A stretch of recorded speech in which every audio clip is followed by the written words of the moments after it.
Election commission की credibility पे एक सर्वे हुआ, 28% लोगों का सिर्फ भरोसा है। इससे ज्यादा भरोसा तो पंचायत वेब सीरीज में फुलेरा के ग्राम प्रधान का है कि महामहिम के एड्रेस को अंग्रेजी में कहते हैं एड्रेस और हिंदी में कहते हैं अभिभाषण। मैंने बीते वीकेंड पर काफी सर्च किया कि अभी उपसर्ग लगाने के पीछे मंशा क्या होगी, तो जितने मुझे तत्व मिले उससे ये लगा कि कोई बहुत बड़ी चीज होती है। मुझे स्मरण हुआ लोकसभा में प्रोफेसर हिरेन मुखर्जी थे, वो कहा करते थे कि अभिभाषण यानी प्रेसिडेंशियल एड्रेस पक्ष और विपक्ष को मिलकर लिखना चाहिए। पक्ष सिर्फ अगर लिखता है, या उस वक्त कह रहे थे हिरेन मुखर्जी, तो कोशिश ये होती है कि दृष्टिहीनों को चश्मा पकड़ा दिया जाए। हमारी कोशिश वो नहीं होनी चाहिए।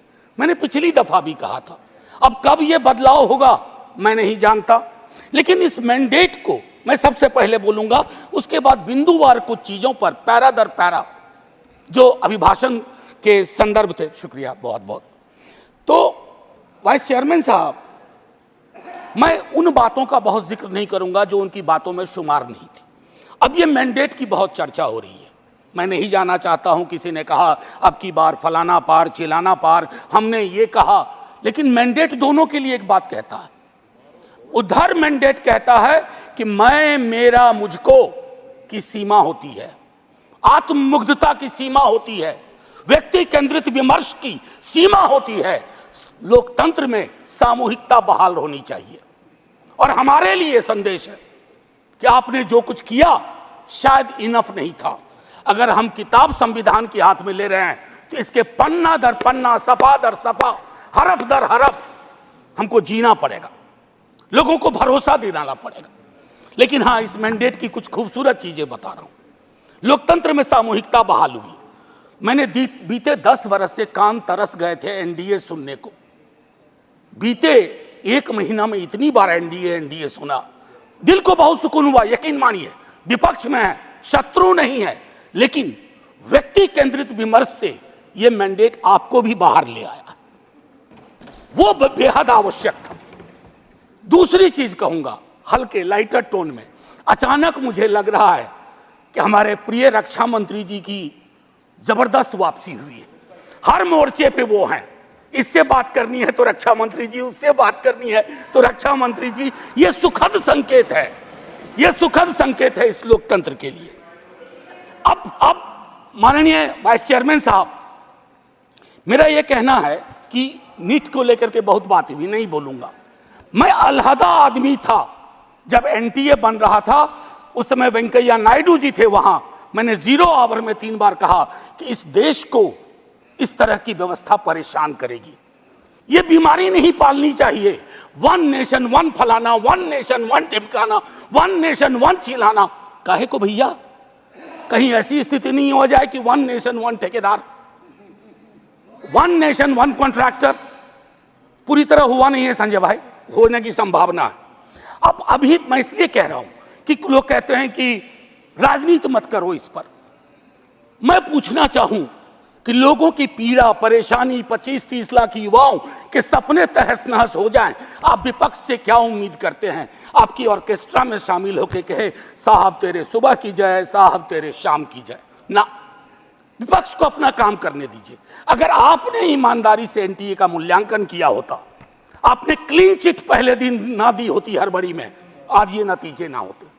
एक वर्धा विश्वविद्यालय है, मैं आपके माध्यम से कहूं, हमारे माननीय हेल्थ मिनिस्टर और लीडर ऑफ द हाउस है यहां, सर वर्धा यूनिवर्सिटी में बहुत बड़ा फर्जीवाड़ा चल रहा है, जांच करवाइएगा।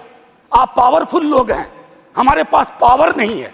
हम आपसे आग्रह कर सकते हैं, यह आग्रह कर रहा हूं महात्मा गांधी के नाम पर। वो विश्वविद्यालय हो रहा था और गांधी जी के लिए जो चीज त्याज्य थी वो सारी चीजें उस विश्वविद्यालय में हो रही हैं। परसों टिस में क्या हुआ, ये सब चीजें हमें चिंता देनी चाहिए। अरे आज आप सत्ता में हैं, कल को हम सत्ता में होंगे, लेकिन अगर देश के सरोकार ही रुग्णावस्था में चले जाएंगे, बीमार पड़ जाएंगे, तो फिर क्या बात, फिर कौन सी राजनीति, फिर कौन सी समाज नीति? युवाओं के रोजगार पर मैं ज्यादा नहीं बोलना चाहता, बहुत लोग बोले हैं। बिहार से आ रहा हूं सर, पूरे चुनाव बिहार में था। बिहार में हमें भले सीट कम आई हो, लेकिन बिहार के युवा से किसी भी जाति का हो, पूछिए नौकरी, नौकरी मतलब तेजस्वी। हमने मयार बदला, वहां चिंतन बदल दी, धारा बदल दी। अब आपकी मर्जी है, कुछ भी कहिए, आप लोग तो जज भी हैं, इन्वेस्टिगेटिव एजेंसी है। मैं हाथ जोड़ के विनती करता हूं, जितनी गालियां मुझको देनी है अपने भाषण में दे लीजिएगा, खूब दीजिए गाली। आदी हो गए हम गाली सुनने के, फिर सुन लेंगे आपसे गाली, लेकिन कुछ बातें रखने दीजिए। NIOS DLED का मसला है, आप ही ने बनाया, आप ही ने उसको डिलेजिटिमाइज कर दिया। भटक रहे हैं हजारों बच्चे, शिक्षा प्रेरक का वही हाल है। तो मैं ये कहना चाहता हूं कि देश में बहुत बुरा हुआ चुनाव के दौर में, भैंस, मंगलसूत्र, मुजरा, टोटी तोड़ ले जाएगा, बिजली काट देगा। सर परेशान हुए हम लोग। मैं चुनाव देख रहा था बैकरूम से, कंप्लेन कर रहा था इलेक्शन कमीशन को, जिसको दाद दी गई है अभिभाषण में। सर कंप्लेन फर्स्ट फेज में किया, परसों मेल आता है, परसों, डे फॉर यस्टरडे, अपना नाम, पता, असेंबली नंबर, मोबाइल नंबर भेजिए। अब किस बात का भैया, अब किस बात का? ये व्यवस्थाएं हैं।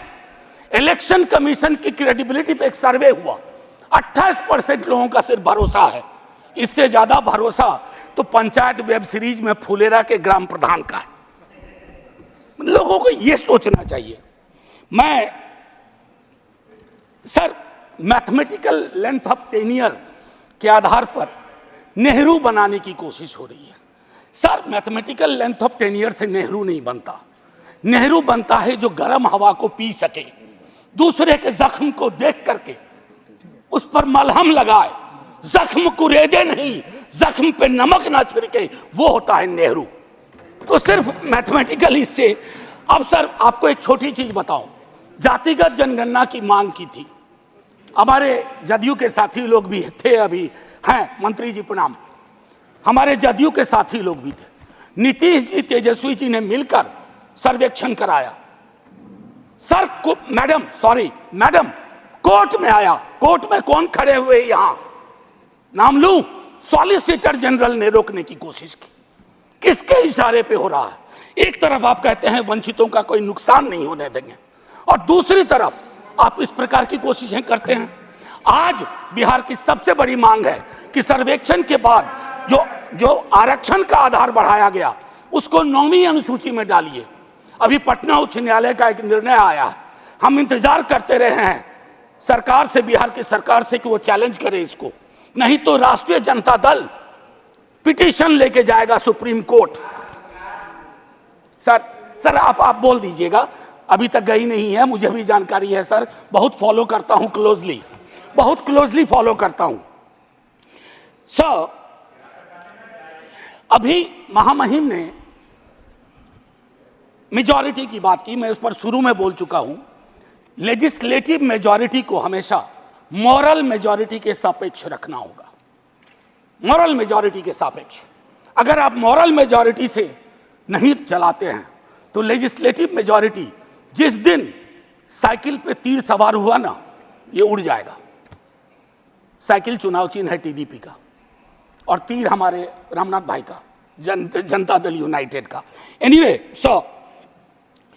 भाजपा का देखिए, कभी कभी मैंडेट कितना खूबसूरत काम करता है। हम बचपने से बीजेपी को मैं फॉलो कर रहा हूं, सारी पार्टीज को करता हूं, बीजेपी को भी कर रहा हूं। बीजेपी का संकल्प पत्र हुआ करता था, इस बार वो हो गया था मोदी जी की गारंटी। इस डेमोक्रेटाइजेशन का जो मैंडेट है, इससे आपको बहुत बड़ा फायदा है। व्यक्ति के समक्ष कोई भी दल समर्पित ना हो जाए, ये मैं समझता हूं उपलब्धि आप लोगों की भी है जी। आरजेडी गारंटी नहीं लिखती है व्यक्ति की।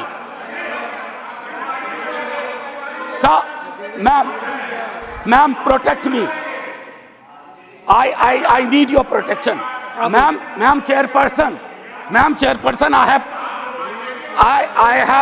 I have 15 minutes. Would you care to sit down, sir? आप जरा बीच में मत बोलिए। ये तरीका नहीं है sir, leader of the house ऐसे चलेगा? आप बीच में मत बोलिए प्लीज। मैम, कभी किसी को टोका टोकी नहीं करता हूं, सच चुभने लगता है सर। मैं फिफ्थ पैरा दिखाना चाहता हूं, प्रेसिडेंट के एड्रेस का फिफ्थ पैरा। इसमें कहते हैं ग्रोथ स्टोरी, अच्छा लगता है सुन के। What kind of growth? कैसी प्रगति, कैसा विकास? Joblessness, hopelessness, फेसलेसनेस। और आप चाहते हैं कि उस इकोनॉमिक प्रॉस्पेरिटी के पक्ष में हम ताली बजाएं।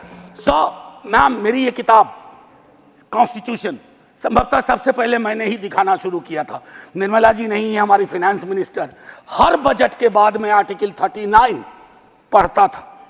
कॉन्सेंट्रेशन ऑफ वेल्थ, कोई ब्लूप्रिंट है कि आय की जो असमानता है इस देश को लील रही है? ताली बजा रहे हैं। 5 करोड़ पूंजीपति तरक्की कर रहे हैं, उसको देश की तरक्की मान रहे हैं? कभी उस युवा से पूछिए वो देश की तरक्की को कैसे देख रहा है, ऐसा जवाब देगा कि मुश्किल पड़ेगा हैंडल करना। मैम, पैरा 16 में बाबा साहब को सेलेक्टिवली कोट किया गया। ये सेलेक्टिव कोट बड़ा परेशानी का चीज है कि आप किसी को सेमीकोलन के बाद कोट कर दें, उसके पहले की बात छोड़ दें। ये इसको हम लोग की भाषा में, एकेडमिक्स में कहते हैं ऑलमोस्ट अकिन टू प्लेजरिज्म। वो किया गया। अब प्रधानमंत्री जी ने चुनाव के वक्त कहा कि एक ही जाति है, वह है गरीबी। सुनने में शायराना लगता है, खूबसूरत लगता है, फिल्मी लगता है, लेकिन ऐसा क्यों है कि जातिगत हिरार्की में नीचे जाते हैं तो गरीबी बढ़ती है, ऊपर जाते हैं तो गरीबी घटती जाती है? अब मैं समझता हूं कि ये NFS, नॉन फाउंड सूटेबल, ये चिंता का विषय है सबको। अभी अनुप्रिया पटेल जी को चिट्ठी लिखनी पड़ी है। मैं बताऊं, ये एक मानसिक रोग है जो नॉन फाउंड सूटेबल करता है विश्वविद्यालयों में। इस मानसिक रोग से डील नहीं किया ना तो हमारी कथनी और करनी में मीलों का फासला होगा। कहा गया पहले की कुछ सरकार अनस्टेबल थी, लेकिन अगर आप प्रो पीपल लेजिस्लेशन का विश्लेषण करें तो सबसे ज्यादा खूबसूरत क्षण सो कॉल्ड कोalition गवर्नमेंट में आई है। और मुझे उम्मीद है कि आपकी इस कोalition गवर्नमेंट को भी उस प्रेशर को समझते हुए प्रो पीपल लेजिस्लेशन पे काम करना पड़ेगा। टू बिगिन विथ, अग्निवीर को सेना में भर्ती को पुरानी तरीके पर लाइए ताकि युवाओं के साथ न्याय हो पाए। मैम, वो मैं बोल चुका हूं।